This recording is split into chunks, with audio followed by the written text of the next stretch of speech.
effort to secure America's borders and safety, the Trump administration is considering a new travel ban on the citizens of more than 43 countries due to policy and security reasons, according to officials familiar with the planning. The ban would divide those 43 nations into red, orange, and yellow tiers. Citizens of nations in the red category, like Iran and North Korea, flatly barred from entering the United States, while citizens of countries in the orange and yellow categories would face stricter scrutiny and controls.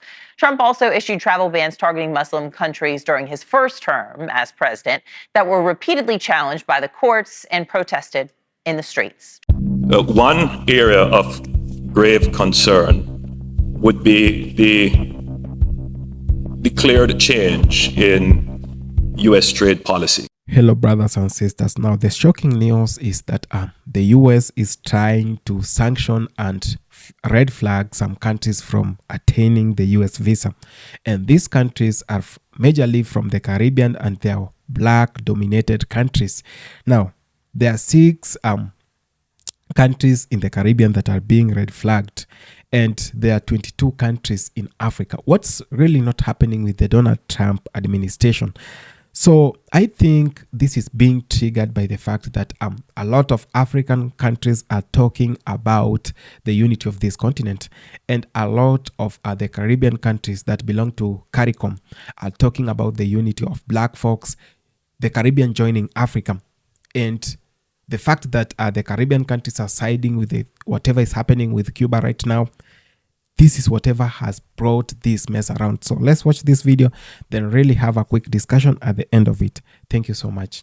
Let me say there's nothing wrong with the Trump administration changing our visa policies to make America safer. Second of all, while there's been a lot of reporting, and you just summarized it very well, about what this visa ban is going to look like, the actual policy has not come out. So we don't know the details, and we don't know whether there are exceptions, and there's some discretion for exceptions that could fix some of the things that people are criticizing them for. I would also note that the red category, so the countries that have a complete ban, is not just Muslim countries. So the first Trump administration, when it did a ban, originally it was all Muslim countries, and so it was seen as a Muslim ban and seemed to be unfairly targeting Muslims. This new one, there are other countries in the red category. You mentioned one, North Korea, also Cuba, that are not Muslim majority countries. So this is not going to be looked at just as a Muslim ban. But it still might be overly broad and in some ways overly narrow.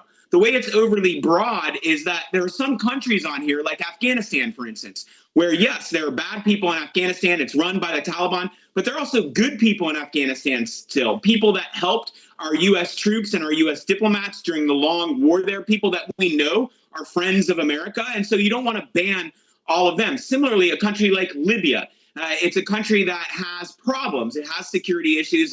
It's divided into 2 governments, but it also has good people. We have American companies working in Libya. I was just met with some Libyans last week around energy issues. There's a lot of excitement about producing more oil in Libya, and American companies want to be there. So that's going to make it much harder for American companies to compete if Libyan businessmen who would meet the criteria for a visa cannot come here and do business. It's overly narrow in the sense that some countries are not on here that do have people that have committed terrorist attacks in the United States. For instance, the worst terrorist attack in our history was 9/11. And most of the 9/11 terrorists came from Egypt, Saudi Arabia, and UAE. And none of those countries are on there. All right, how do you think this ban would impact already tense relationships with our allies? We hear Trump, at odds about how to handle the war in Ukraine, everything with NATO. How would this impact things? Well, the ban has Russia on there, and I think it's in the second category. And so, I think people who want us to have a tough policy on Russia would applaud the fact that Russia is on there. And I would note that there are still very heavy sanctions on Russia that the Trump administration has kept in place. So in that way, I think this is consistent with taking a tough stance against Russia, given their illegal invasion of Ukraine. Ukraine, of course, an ally, is not in any of those 3 categories. Yeah, does that surprise you that Russia is on that list? Is that like a negotiating tactic? Is this the art of the deal, or what's this about? Well, it could be, because remember, President Trump has said he wants to have better economic relations with Russia. Of course, that can only happen if there was some sort of ceasefire and President Trump was happy with Russia, and then there was the easing of sanctions, because almost all business is banned under US sanctions currently. But if those things were to happen, then you would not want to have a ban like this on visas, because Russian businessmen couldn't come here. But I think that's still a long way away, given the heavy sanctions still on Russia. Might is right, and where small states are often excluded because our orders are too minuscule to command attention. We live in a world where fake news is now the order of the day, and day by day, leaders, not just of governments, but of churches, of private sector, of households, have to worry about the fact that someone will post something that probably is not true about them. We live in a world where the opportunity for facts and shared values in common spaces is becoming rarer and rarer, simply because everyone is into their own echo chamber rather than in national entities being able to share and to relate, so that we have a common perspective to keep our democracy strong. This meeting, my friends, cannot be business as usual. The Secretary General has already heard me on the fact that the only way we will make it through these difficult times is if we are prepared to be more unified and bolder than ever. I pray that those comments which have been made up here, and I thank Decon for also speaking on the matter of reparations and reminding us of the importance of the Africa Union this weekend. I was there, yes, with the Secretary General and Professor Arama from the African Exim Bank, and indeed the partnership is strong, and we await the next meeting, the first one ever in person, on the 7th of September. We thank you, Ursula, for coming to the Caribbean, because in this world of grave difficulties confronting us at all levels, partnerships across the world will be important if we are going to survive the many challenges that are not unique to any one region, but indeed hold all of us in a very, very difficult position.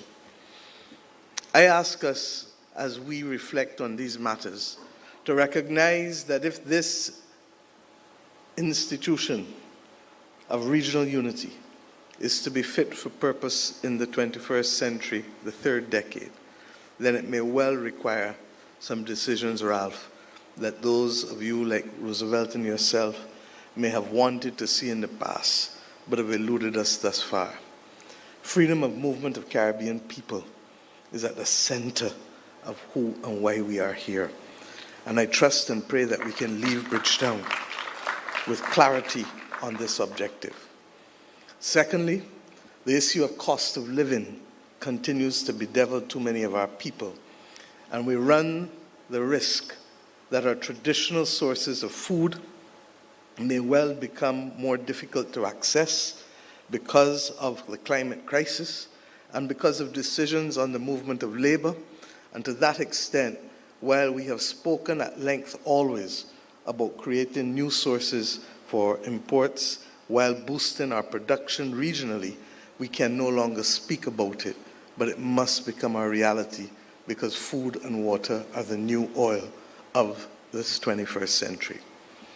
At the same time, our education is in shambles in the region, and the quicker we come together and coordinate the reform that is necessary for it, the better we will be, because we cannot build out this region with the old educational systems of the colonial system that are hierarchical in nature and ignore the reality. Ignore the reality.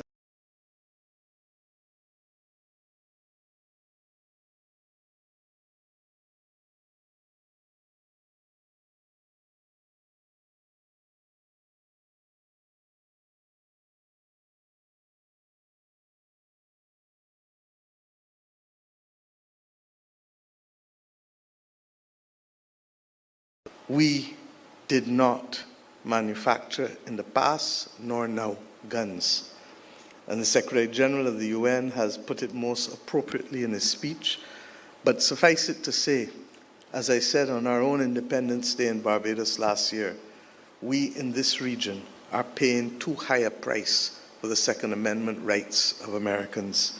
And the reality is that we have come at this point with a George Bridge Declaration reached by heads of government in Guyana on the 25th of November last year that will allow us to address issues of strengthening our law enforcement, strengthening and reforming our criminal justice system, but above all else, treating crime as a public health disease, and also ensuring that we create the opportunities for our young people so that they are not taken on that path that has led us in this region to have one of the highest homicide per capita rates, regrettably, in the world.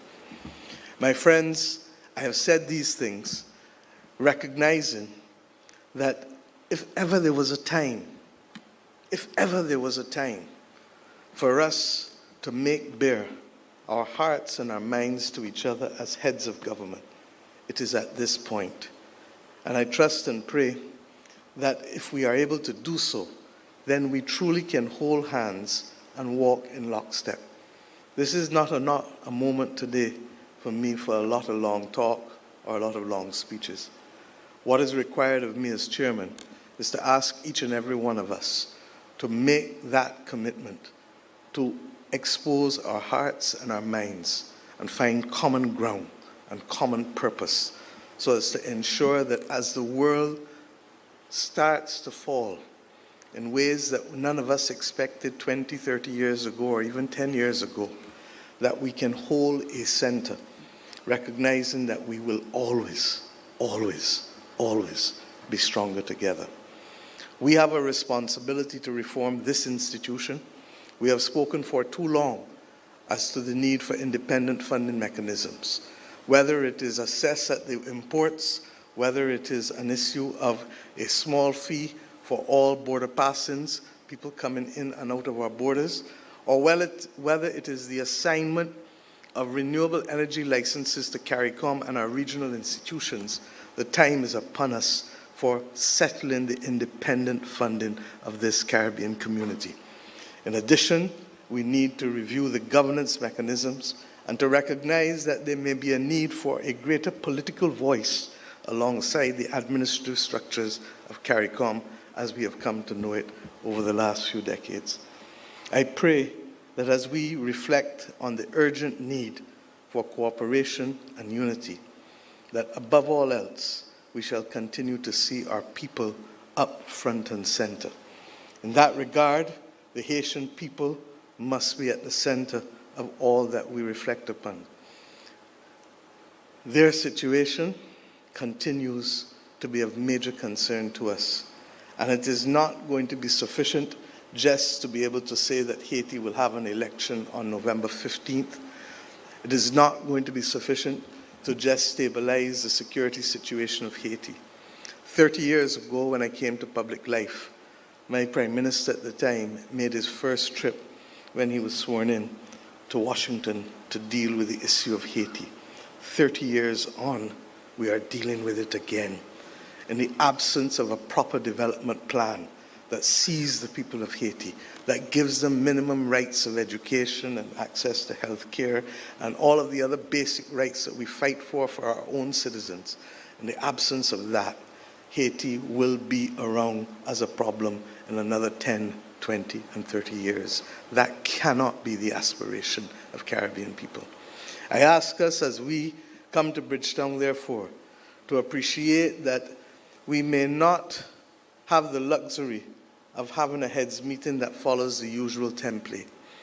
But if we can, at this meeting, really expose our hearts and our minds to each other and agree on a common platform on critical issues, we will not get it all right one time, but we must have a common vision, and we must be prepared to recognize that none of us will get exactly what we want, but we must all work for what the people of the Caribbean need.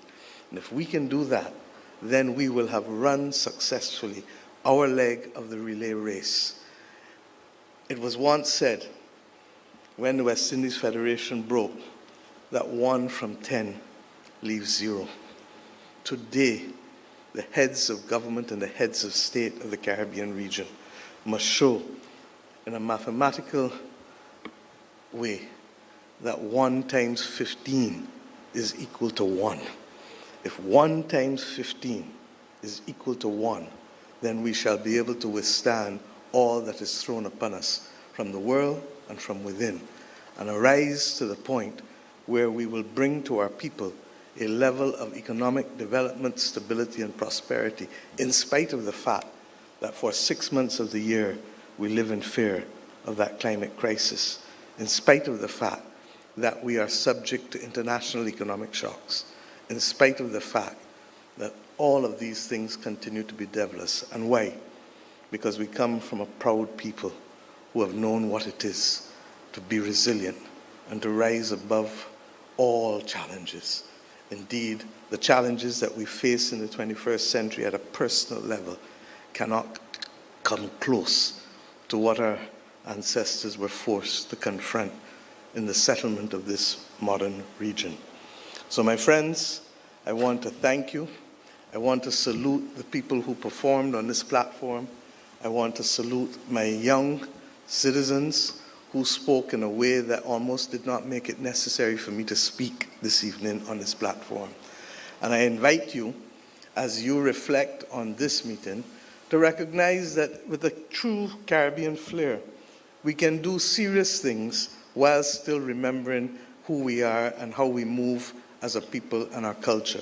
And in that vein, I invite you back to Barbados between the 22nd and 31st of August for CariFesta 15.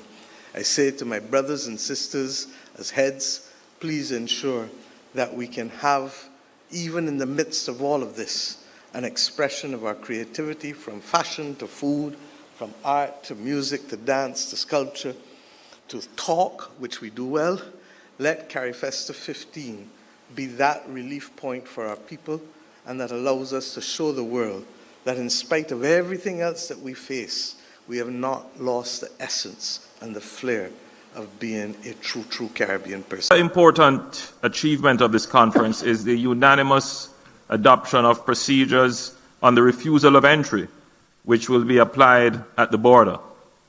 These procedures, which all members must have in place no later than the 1st of August 2018, will guide border officials on how they should treat nationals who are refused entry. This will safeguard the rights of all community nationals moving across the region. A matter of note this is a matter that is of great importance to many. To continue this momentum to deliver for our citizens of the region, the leaders have also agreed to a special meeting on the CSME, the CARICOM Single Market and Economy, to be held in Trinidad and Tobago in November this year, and to give sole focus to this flagship issue of the community. Furthermore, the Prime Ministerial Subcommittee on the CSME will now have quarterly meetings beginning in September in Barbados, which will be hosted by Prime Minister Motley, to give urgency to the implementation process. We have also placed a great focus on advancing those areas which would help to create enabling support measures for a competitive single market.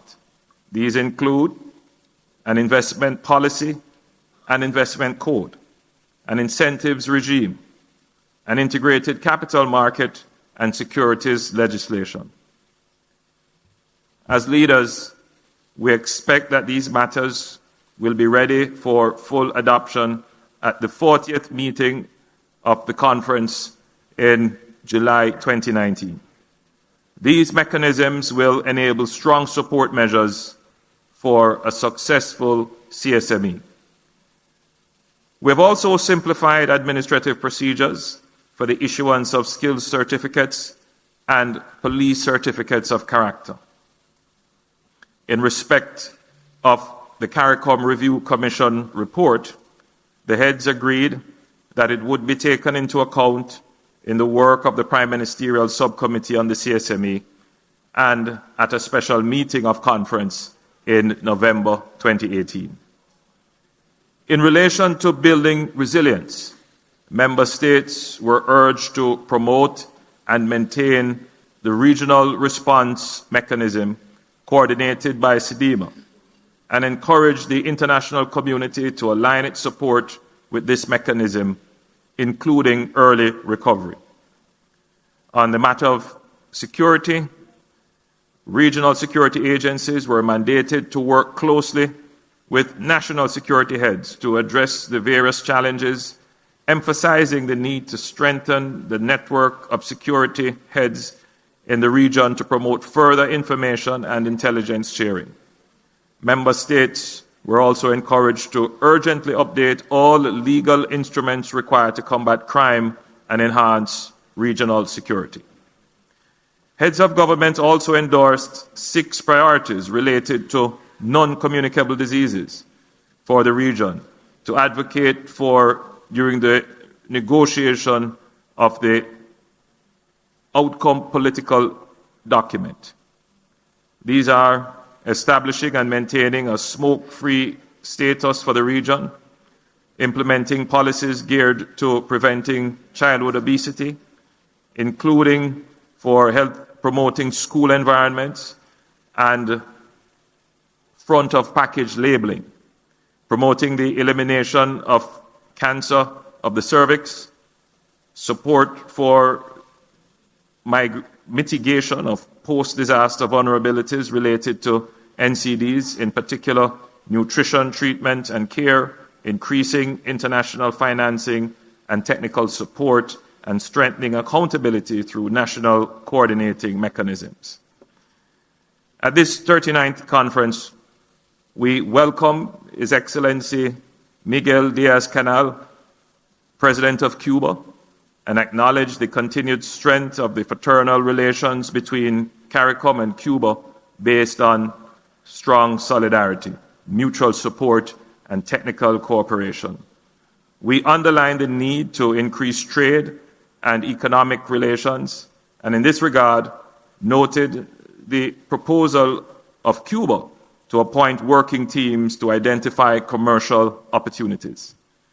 We also welcome His Excellency Sebastian Pinera, President of Chile, and reaffirm the community's commitment to strengthening relations and technical cooperation links.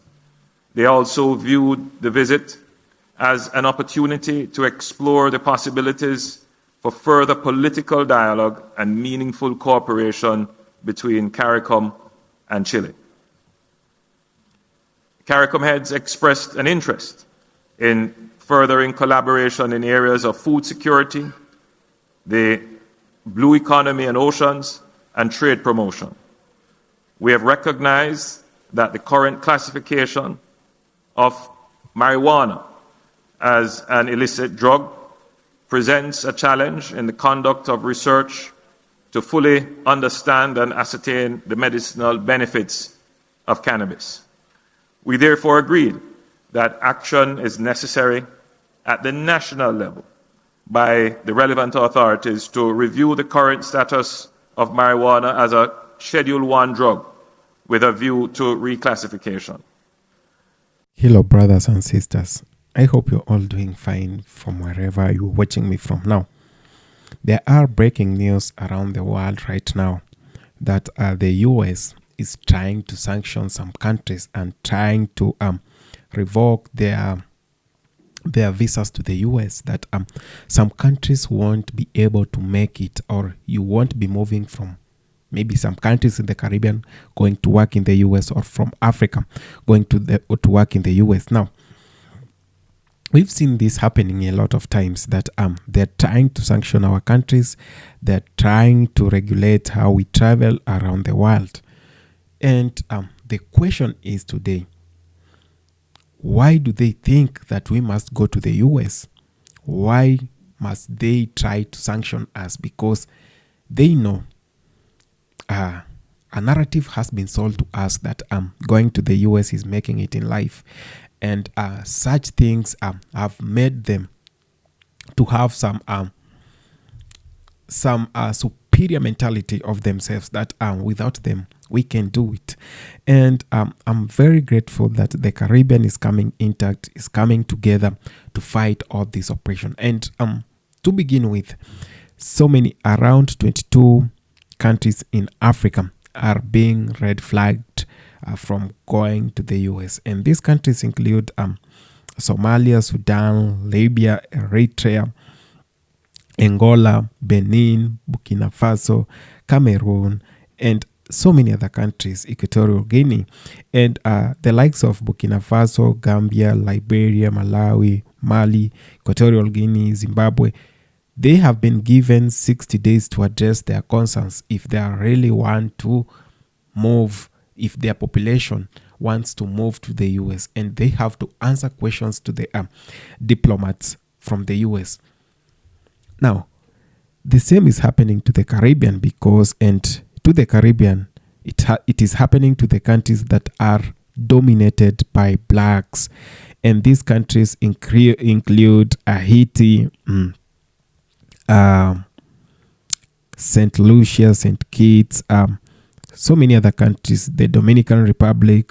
So there is need for us as people of black descent to come together and have some unity, because if they're trying to do this to us, they simply showing us at the middle finger, like we do not want you, like it is not a must we have you, it is not a must we do business with you. If they are trying to flag 6 Caribbean countries and 22 African countries, that shows a lot. If as they believe that the US is the mother of democracy in the world, and the US is the mother of diplomatic policies in the whole world, it shouldn't be treating its allies this way. It does that because they know that we are not united. We are so much disparate of having them that they can do anything they want, and we will still go to our knees and beg them, that our leaders will still receive a single email or a single message summoning them to go to the other side, and they will run. So it is time, we actually get away from all this mess that we are seeing. It is not good, and I'm not very impressed seeing how Elon Musk is harassing black folks and African countries, how Elon Musk is everywhere harassing every other country. Like, someone should tell them that we are not living because the US exists.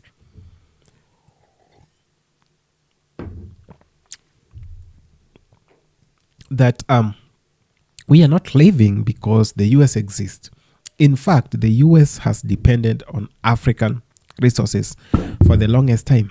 The same thing that I usually say, that if it were not for Africa, if it were not for this black continent, if it were not for the Caribbean, if it were not for black folks, they couldn't be having all those development. They couldn't be having all those industrial revolutions that took place and all that stuff.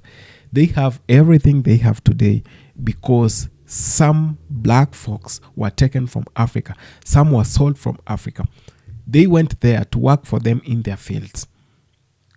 They picked cotton for free. And they were in their sugarcane plantations. They were in their wheat plantations. They were everywhere working for them without a single penny. So when black folks are being disrespected and their countries being disrespected, being flagged and being called international terrorists because of saying the truth, this raises alarms. And this is the time we should be talking about all these things. It is not good, black folks, seeing these things happening. It is not good, black folks, seeing how the motherland is being treated, how the Caribbean is being treated. They are treating us like we are nobodies. It is time. They have thrived in the division of black folks, and I've always said this: if we were united, we could be respected. We could be receiving some respect. They have always disrespected us because we are not united. They know if they come today after Sierra Leone, or if they decided to come after South Sudan or Eritrea or Haiti or Jamaica and all these other countries, that no one will be to their aid. No African country will come to support these countries. That we black people have always taken sides with their wars. We've been so much concerned about Russia fighting Ukraine, and Palestine fighting with the what's the name, the Israels, and you're like, Africa is really having some mess. The Caribbean is really having some mess. But when the Haitian people come out in their numbers to say no to the puppet leadership of the Haitian government, we are the first people to condemn that. When we have heroes in Africa trying to correct the mess that was left behind, we are the first people to start yapping around. So this is the time we, when I say we, I mean we, the black folks, should actually understand the assignment. The assignment is to unite. Simple as that. They have thrived in the division of black folks. And the unity of black people has always threatened them. It has threatened it threatens their democracy, threatens their exploitive measures in Africa. It has threatened them, and it has threatened the economy. That's why they do not want to see any other leader in Africa trying to talk about a unity. When you try talking and telling Africans to come together, you become an international terrorist, according to Elon Musk and the likes of Donald Trump. So it is time, black folks, we keep our differences aside. I know we have our own differences. They have had their differences, but they united to colonize us. They have had their differences, but they united to exploit us. What if we put aside the differences we have as black folks? Then we can really make something big, because if we were to connect Africa today with the Caribbean, connect Africa with the diaspora, believe me not, if Africa continent could be united today, if we could be speaking the same language of unity, all these things that are happening that I might call nonsense couldn't be happening today. They happen because they know if they came after a single country in Africa, in fact, you get some crazy and insane leaders from Africa supporting them for invading another African country. How many times have we seen that? When they were fighting Libyans and when they were fighting Muammar Gaddafi, it is African continent that supported them. In fact, it is the African guys who supported the coup that was done to throw out the president who was there then. I know the guy was not perfect, but the fact that he talked about black unity, that's when he messed, because they do not want anyone talking about how Africa can come together. So when these things happening, they are not very strange, they are not very new. The fact that we do not take things seriously as black folks, it has cost us a lot. See our own people in the diaspora suffering. They are not united. The people in Africa are suffering. They are not united.